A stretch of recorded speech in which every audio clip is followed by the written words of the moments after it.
Mä oon lähtenyt haukia pyytää ja tämmöisellä metsäisellä järvellä yksinään olen kalassa täällä. Ja oon ajanut muutaman kilometrin venneellä ja vähän pyörinyt ja kiertänyt ja jotakin kaloja näkyy. Nyt mä merkkasin tähän, missä nyt ollaan, merkkasin tuohon jonkun spotiin, missä oli kaloja. Ja ajellaan tästä vielä vähän eteenpäin. Mutta käydään katsoa nuo paikat tuolta, missä on. Ja vähän ottaa rusketusta täällä. Palo tuo hihaa viimeksi tuossa, kun oltiin kalassa. Tai tuo Käsivarsimäeltä. No nyt tasoitellaan vähän rusketuksia yksinkö isolla järvellä. Niin. Se on jännä, kun kotona touhua. Monta päivää teepaata silleen pihalla, ei mitään. Mutta sitten kun lähdet vesille, niin pallaa välittömästi, kun se tuo vesi heijastaa niin paljon. Mutta nyt livetellään. Tää on ihan puhasta livettelyä tänään meillä tää kalastus. Koska mä yritän löytää sen 10 kilon hauen. Mä tiedän, että tässä on niitä tässä järvessä. Lähdetään kattoo, löydetäänkö mistään. Tässä ei vettä ole paljon. Alle metri on vettä nyt, missä ollaan. Kierretään tämmöistä matalempaa aluetta tässä. Ja se, mitä mä oon joskus käynyt täällä ja saanut, niin vähän semmosia niinkö rumaan näköisiä ne hauet. Sitten niillä on eväät on huonokuntoiset ja jotenkin ne on semmosia niinkö limaisen olosia. Semmosia niinkö niinkö huonolaatuisia ne kalat niinkö ulkonäöltä. Että ei ole semmosia niinkö hyvän näköisiä ollenkaan. Tuolla kirkkaammissa vesissä, niin siellä on jotenkin värit on niinkö selkeämmät ja ne on niinkö siistempiä ne kalat. Niinkö jos jostakin katot vaikka Saaristomereltä, jos joku saa hauen, niin ne on hienon näköisiä yleensä ja Lapissa myöskin. Täällä on vähän semmosia tylsiä pötkylöitä tavallaan. Tai tylsiä, mutta semmosia niin. Mutta aletaan kalastelemaan. Nyt mä laitan tarinan jatkumaan täältä ja yhteistyössä Nextory ei ole. Mutta jos haluat yhteistyön podcastipalvelu, että minä tekisin, niin kirjoittakaa tuohon videon alle, niin saatte minulta alekoodin. Eli täällä sitä ajellaan ympyrää ja koetaan löytää sitä kallaa. Ja sitten mä tuijottelen tää ruutua ja koitan täältä nähdä jonkun kalan ja heitän sille sitten uistinta. Eli tää on semmonen kalastusmuoto, mikä aiheuttaa hilseilyä iholla. Minullakin eilen kun aurinko paistoi ja olin tuolla Oulujoella, niin iho vähän paloi ja nyt se alkaa hilseilemään, niin älkää ressatko. Joskus on pakko nauttia näistä mahdollisuuksista ja koittaa saada se iso kala. Uusia kalapaikkoja on mukava etsiä. Tää on semmonen, mistä mä oon monta kertaa kuullut ja aina, että tuonne pitää vielä joku päivä mennä, kun tulee hyvää keliä. Nyt oli hyvä keli lähteä tämmöisellä pikkupaatilla tänne, kun ei paljon tuule. Ja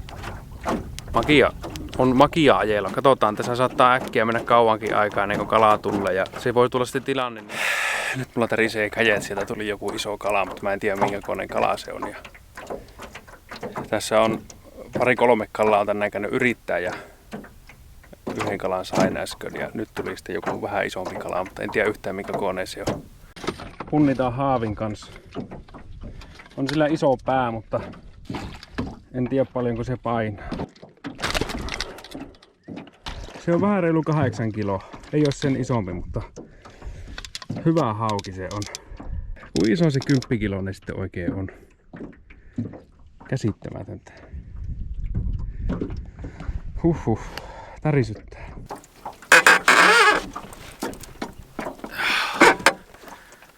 Metri 7 senttiä ja 8,2 kiloa.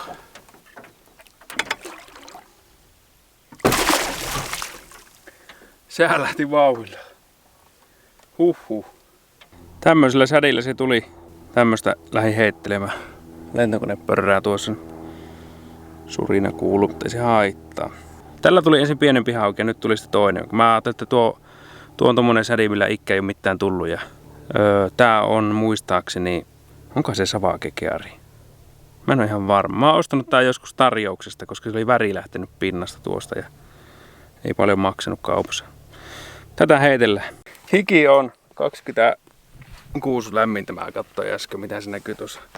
Näkyy olevan tuossa ja vesi ei nyt ole kauhean lämmintä vielä kuitenkaan tässä vaiheessa.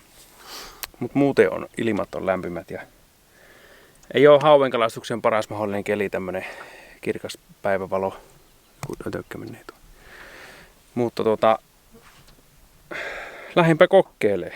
Näitähän on näitä järviä täällä Suomessa paljon kaikenlaisia. Täältä on saatu varmaan hyviäkin haukia joskus. Ja, sen kuuluu vaan, että vähän niin kuin tänne päin pitää lähteä kalalle, että jos haluaa saada kalaa. Ja syksyllä kun käytiin tuossa, niin kyseltiin vähän, niin kuin esitettiin tosi tyhmää ja kertoi kaikki hyvät vinkit meille. Mutta ei se nyt tarkkaan se ei maini, mutta se, että tuohon suuntaan, sinne kun meitä, niin sieltä tulee. Ja yhden pienemmän hauen sain tuosta. Sitten siinä pari haukia oli tuossa muutama tunti sitten ajelin, niin näkyy liveissä. Ja meinasin, että en tee videota ollenkaan täältä, mutta tehdään nyt kuitenkin sitten. Sitten mä mietin, että jos mä saan tänään sen 10 kiloa hauen, niin kyllähän se toisaalta vähän harmittaa, koska sitten jos ei ole sitä videota, pitäisi nyt joku, no kyllä varmaan kuvaa tulisi kuitenkin otettua. Mutta joutuisi jatkossa vaan valehtelemaan, että en ole saanut 10 kiloa haukea, vaikka se olisi tullut. Mutta en ole vieläkään saanut sitä. Tuo oli, mä katsoin, nyt tulee iso hauki, oli iso pää ja näin, mutta kun ei se silti, se jäi 2 kilosta vajaaksi taas. Kyllä se lähelle se osuu tosi monesti, mutta ei kuitenkaan tarpeeksi. Vielä jäi niinku semmonen pieni vajaa siitä. Se on semmoista. Mutta se on se yli 10 kala, niin ne on sen verran harvinaisempia, että tommosia vähän päälle metrisiä, 1,10 asti. Se on yleisempää, mutta ne menee vanhemmaksi ne kalat sitten, mitä isompia ne on, ja sittenhän niitä on vähempi. Tuossa saattaisi olla hauki. Todennäköisesti ei ole, mutta heitänpä sille uistin.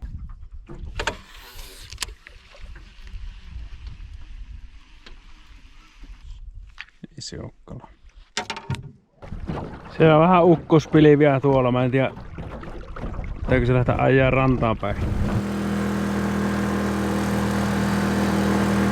Sehän alkoi sateilemaan siinä ja sitten ukkospilvet tuli päälle ja sitten kun mä lähdin ajelemaan siitä järveltä, niin ehinkö mä pari kilometriä ajan, niin siihen vähän niin kuin tuli reuna vastaan. Siihen loppui saje ja siitä kotia asti ei satanut missään koko iltana. Et ne meni suoraan järveen yli ne ukkospilvet ja sitä jotenkin ei viittis ukkospilveen alle jäädä tuommoisella järvellä alumiinivenneessä. Vavan kanssa heilut siellä. Ei ole terve laji. Mutta mä oon aloittanut hiasia pistään kuntoon. Mä nyt on renkaat vaihtanut siihen. Toinen puoli on ylhäällä. Mä korjailen ne ruostevauriot sieltä. Siitä nyt ei tule niitä korjauksista, en tee videota. Mutta sitten kun aletaan varustella ja katsotaan vähän hyllyä tai jotakin muuta, niin sitten siinä vaiheessa voisi kuvata vähän videota tosta. Ja mitä sitten? Nyt sateilee taas vähän. Ei se mitään. Mä kävin tuossa Oulujoella kalastamassa ahaventa. Mä kuvasin ensin GoProlla, kaikki hyvin. Sitten kun mä kuvasin tällä kameralla, niin jostakin syystä tuo mikki ei ollut kunnolla tuo johto kiinni tuolla kamerassa, niin äänet hävisi sitä videolta. Niin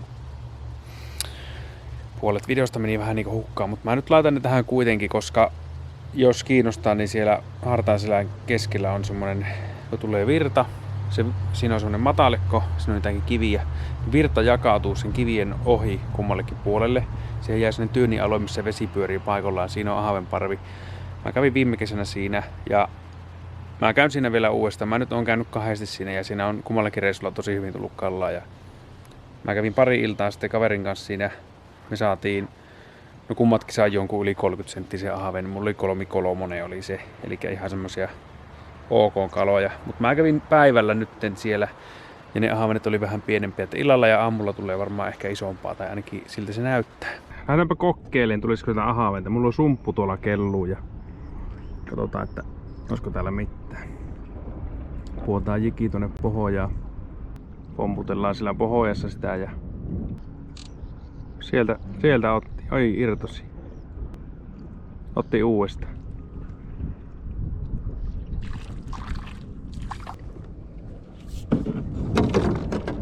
Tuonne sumppuun heitään kalat. Sieltä voidaan lopuksi sitten valita kaikki mitä otetaan ruuaksi.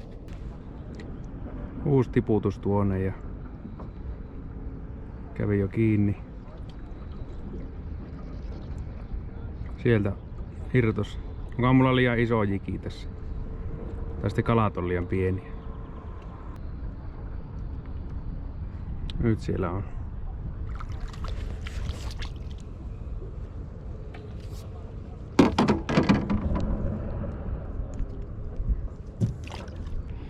$5-6 senttiä pitkä jiki, niin se on kyllä ihan sopiva oikeesti tähän.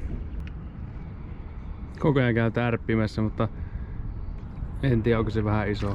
Mä etän vähän pienempää jiki. Tähän tältä kaloja tulee. Nää ei ehkä ihan oo semmosia fileekokoisia, mutta katsotaan. Heitänpä tuohon virran reunaan. Sieltä otti vähän isompi. Ihan tosta virrasta. Oho.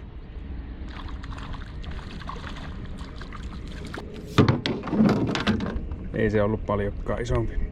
Suurin piirtein samaa luokkaa, mutta se painu kato tonne virtaa heti. Se alkoi hyödyntää jotain virtausta tuosta. Niin katsotaan, olisiko sillä lisää. Jos siellä isompia ahavenia on tuossa ihan virran alla, niin mun pitää vaihtaa virveliä. Tässähän mulla loppuu vähän niinkö siima kesken. Ei oo 3 metriä siimaa. Hauska, kun samalla setillä syksyllä pyydetty siikoja ja nyt tulee ahaventa. Kokeillaanpa tästä virran puolelta. Vaikka siinä on virta tuossa, niin siellä saattaa tuolla virran alla olla semmonen tyynemi paikka. Tää vene pyörii tässä. Se on tämmönen makavirta. Vene pyörii niinku paikallaan ympyrään käytännössä. Siellä tulee taas.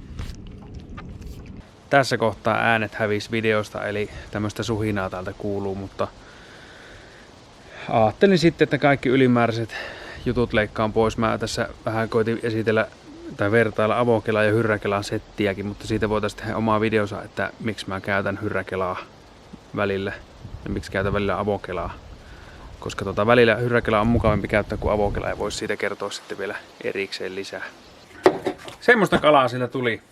Tehdään uusi video, mennään uudestaan vielä tuonne. Ja nyt kun mä oon käynyt välillä jonpoutilla kalassa ja välillä tuolla soutuveneellä, niin jos jikataan veneestä, niin soutuvene on todella huono siihen, koska sä joudut istumaan vinosti sinne ja selkä tulee kipiäksi.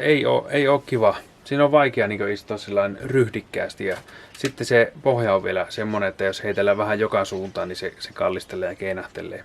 Mut soutuvene on soutamiseen hyvä, mutta kyllä me jatkossa, kun mennään tuonnekin, niin mennään jonpoutilla. Toisaalta siinä virrassa jonpoutti on siitä huono, että se ei ole virtaviivainen, niin se vähän pyörii ja heiluu siinä.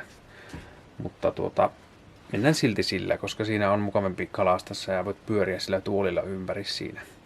Mä siivosin hiasen täysin ja sieltä löytyi tämmönen Coca-Cola pullo ja tää on tämmöstä vanhaa kovaa muovia, jonne veetit ei muista edes. Eli tää on niinku kunnon tavaraa. Nykyään ei tämmöstä olekaan enää. Mä mietin, että no tuo on vanha ja täällä oli kato parasta ennen päivää 17. helmikuuta 2006. Eli jos noissa päivässä on vaikka semmoisen vuoden verran ja tuo on ostettu ja lipitetty heti, niin sanotaanko, että 2005, 2 vuotta auton hankinnan jälkeen tämä pullo on lykätty sinne takapenkin alle. Eli noin vuonna 2005 ja 2000, onko oikeesti? On se 2006 parasta ennen. 2024, 19 vuotta myöhemmin, minä siivoan sen auton ja otan sieltä penkin alta tämmösen. Ei siellä paljon ole siivottu. Mutta kyllä nyt on puunattu kaikki sieltä ja sitten siihen tavaratilasta otin kumimaton lattialta pois ja se siivottiin ja sitä kumimattoa en laita takaisin sinne. Koska sitä ei ole mitään hyötyä, se vaan semmoiselle haisee semmoiselle kumille siellä. Ja, ehkä tulee laminaattilattia tai sitten joku laittaa, että olisi jotakin karvamattoa. Vois mulle sponssata. Katsotaan, täytyy suunnitella. Se karvamatto voisi olla mukava kävellä siinä. Ehkä täytyy semmoista laittaa sitten. Ja sitten mulla on karjapuskuri. Torista katoin, sitten laitoin viestiä ja kävi hakkea. Se tunnisti minut, oli fani sattumalta. Silläkin oli sama ikäinen paku suurin piirtein. Mutta karjapuskuria ei saa laittaa, jos sulla ei ole lisävaloja siinä. Eli se pitää sitten olla lisävalotelinenä. Niin silloin se ilmeisesti hyväksytään. No lisävaloja mulla ei oo. Mulla on sellaiset vanaat, mitkä on Corollassa ollut. Kunnon valot voisi jossakin vaiheessa jostakin hankkia tuonne. Mut siinä se odottaa ja viimeiset teipit tuolta irti pitää ottaa pois jossakin vaiheessa. Ja tässä on ollut kaikenlaista muutakin puuhaa. Mulla on lohivene täällä tallissa nyt. Koputtelin tuolta takareunasta, niin siellä oli semmonen nyrkimentävä reikä. Ja vähän vaikuttaa siltä, että täytyy lähteä korjailemaan tuotakin. En tiedä. Kyllä saattaa jäädä tekemättä. Mietin tossa, että jos on 6,5 millin koivuvaneri ja tommonen vene, menee vähemmän aikaa tehdä uusko korjata tuo. Eikä se ottaa mallia tuosta ja tekee uuden. Jos haluatte lohensouturakennusveneen tänne YouTuben kanavalle, niin kommentoikaa. Mä voin luvata, että 10 vuoden sisään tehdään semmonen. Elikkä ei välttämättä ihan heti, mutta jos mä joskus teen, niin mä teen sen sillä tavalla, että mä kuvaan sen ja teen sen täysin valmiiksi ja julkaisen vasta sen jälkeen parissa pätkässä sen. Eli ei tehdä semmoista projektia, mikä jää sitten kesken. Nyt tuo retkeilyvaunu homma, mikä tuolla alla on tuo kärry. Tuo maksoi vähän reilu 100 tuo kärry silloin. Niin tuosta ei tehdä retkeilyvaunua, koska mä hommasin tuo pakuun. Kun se on vähän ollut aina sillä, että sitä punnittiin, että kumpi on parempi. Ja nyt sitten löytyy tuo pakuun sopivaa hintaan, niin mennään sitten sille. Mutta eihän tuohon tarvikko heittää levy päälle ja kilvet paikalle ja valot, niin siinä on peräkärry. Se on sillä niin kuin näppärä. Ei kai siinä mulla muuta. Mitähän sitä seuraavaksi? Pitäisi kyllä sitä lohta pyytää Torniojoelle. Siellä alkaa lohenkalastuskausi 8. päivä. Kirjoittakaa video alle, lähdetäänkö Torniojoelle. Nyt kun mä vähän kattelin tätä, niin mä hoksasin, että hetkinen, että jos mä ostan 6,5 millin koivuvaneria kaupasta, se neliöhinta oli joku 25-20 sitä luokkaa. Tuosta voi suoraan katsoa, että 25, 50 ja 75 puoliveneettä maksaa 100 euroa, niin 200 euroa vanerit tämmöiseen veneeseen. Sitten menee jotakin rimoja, niihin menee muutama kymppi. Sitten jos laittaa rostiriruuveja. Tämmöisen veneen, jos itse rakentaisi, niin saisi 300 eurolla. Mietin tässä sitten, että jos siellä on muutama reikä tuolla takalajassa, niin pitäisikö se tehdä kokonaan uusi? En tiedä, en ainakaan tälle kesään ehdi tehdä. Tässäkin näkyy, että se on ruuvattu kiinni nuo vanerit, tästä sillä on vain joku massa sillä välissä. Käytännössä on pukki, minkä päälle on köli ja sitten nuo reunaruodot, mitä se on vähän niin kuin kylkiruotoja tuolla sisällä, mitkä ne onkaan. Siihen vanerit päälle, ruuvit päälle, massaa sinne, maalit päälle. Niin kuulostaako helpolta? Kuulostaa. Kyllähän siihen aikaan menee. Ja näin pitkiä vanereita ei oo, mitä tässä on. Sun pitää tehdä sellaiset jatkokset tuonne johonkin väliin. Se on hauska katsoa vähän netistäkin, niin jos tämmöisestä 2 tonnia joutuu maksaa, niin ei se kannata. Kyllä normaali mies venne tekee. Ja jos ei lähde mihinkään Torniojoelle tai tuonne Tenolle, no sinne ei mene kukaan muutenkaan, niin tuo keula ei tarvitse olla noin korkea. Jos tekisi vaikka Oulujoelle lohensoutuvenne, niin riittäisi, että olisi varmaan vähän lyhempikin. Ja sitten moottorille ei tarvitse tehdä sitä siivekettä tuonne taakse. Sen voi sitten tehdä sillä, että se on irrotettavissa, jos haluaa sellaisen. Mutta mä lähden nyt sisälle syömään, minulla on nälkä. Palataan ensi kerralla, kiitoksia, moi moi!